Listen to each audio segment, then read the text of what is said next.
আসসালামু আলাইকুম প্রিয় শিক্ষার্থী বন্ধুরা, তোমরা একটি খাতা দেখতে পাচ্ছ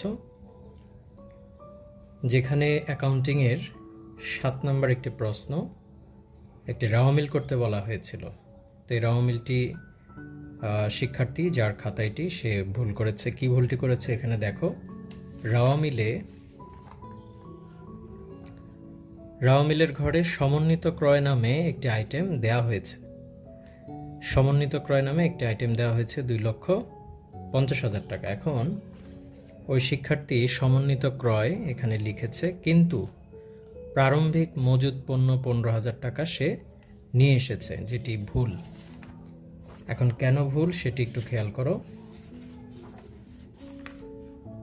আমরা জানি সমন্বিত ক্রয় এর সূত্রটি হচ্ছে প্রারম্ভিক মজুদ যোগ নিট ক্রয় বিয়োগ সমাপনী মজুদ, অর্থাৎ সমন্বিত ক্রয়ের পেটের মধ্যে প্রারম্ভিক মজুদ রয়েছে, ইতোমধ্যে প্রারম্ভিক মজুদটি অন্তর্ভুক্ত রয়েছে, নিট ক্রয় অন্তর্ভুক্ত রয়েছে এবং সমাপনী মজুদ পণ্য বিয়োগ করা আছে।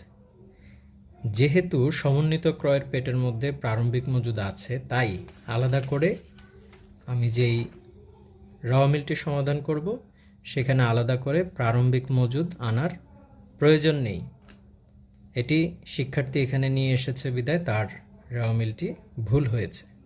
তাহলে আমরা এখানে যদি সামারি করি, সেটি হচ্ছে সমন্বিত ক্রয় যখন থাকবে তখন এর পেটের মধ্যেই প্রারম্ভিক মজুদ ইনক্লুডেড থাকবে, তাই নতুন করে আলাদা করে প্রারম্ভিক মজুদ আমার আনার কোনো প্রয়োজন নেই।